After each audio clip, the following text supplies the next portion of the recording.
He probably didn't have wings or a halo, but there was something about him that Mary knew that he was an angel.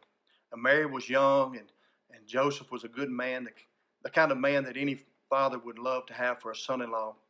But then there came this strange visit to Mary, and this angel told her that she was going to have a child, and she would still be a virgin, and this child would be the Son of God.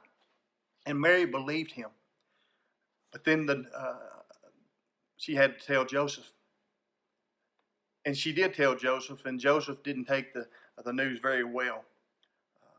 He didn't yell and scream and that kind of thing. He was too good a guy for that. But he certainly wasn't going to marry her now. She was damaged goods, and once people found out, and they lived in a small town called Nazareth, they would find out. But it would cost him his reputation. If he wanted to maintain his status, he would have to dissolve the relationship with Mary. He could do it quietly, and Joseph didn't want to embarrass her. But he may have wondered, is she telling the truth? Nah, that's just too crazy. There's no way an angel showed up to a teenage girl in the middle of nowhere and told her she was going to have a miracle baby. But Joseph decided to sleep on it. Little did he know that God would invade his dreams and tell him not to be afraid that Mary was telling the truth and that she had not been unfaithful to him. And so Joseph and Mary, neither of them knowing how it would all work out. Have you ever been there? Not knowing how it'll all work out, but you just have to trust God anyway. They embarked on their journey together. Together they would endure the onslaught of insult and ridicule. They'd hear the whispers and they'd see the smirks. They would answer the questions that they could answer, and they'd ignore the rest. And sometimes they doubted themselves and wondered if they had imagined the whole thing. But then there was this baby who became a boy, who became a man, who was really a person who had always existed. And it was all so strange and new and unheard of that it had to be true. And it was. You see, this is God's story. And He's been writing since the beginning of time. And He accomplishes all His stories through unlikely people. And most of the time they exceed our wildest expectation, and they stretch the limit of our believability.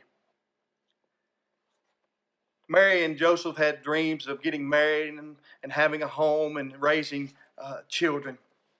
But then God showed up and invited them into a larger story. And signing on to play their roles in this story would be compelling, but it would also be costly. It promised to be a greater adventure than they could have found anywhere else, the kind worth living and dying for. But they would have to become supporting characters rather than the stars. You see, life is not all about us. It's not all about you. Of course, you're in there. You're significant.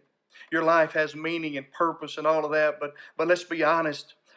There's a much bigger story playing out all around you. And you have a couple of options. You can choose to be the star in your own story. You can write it and direct it and produce it. Or you can choose to play a supporting role in someone else's masterpiece. To be precise, God's story. His story has no beginning and no end. It has unlimited budget.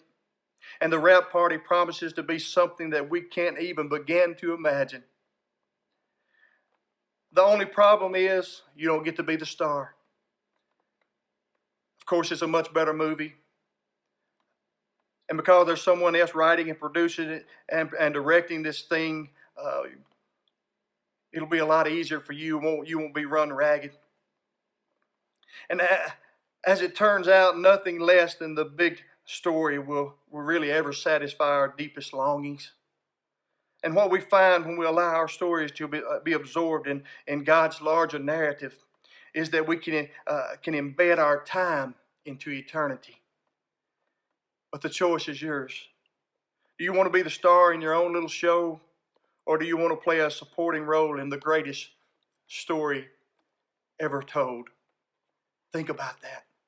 God bless. Have a great day.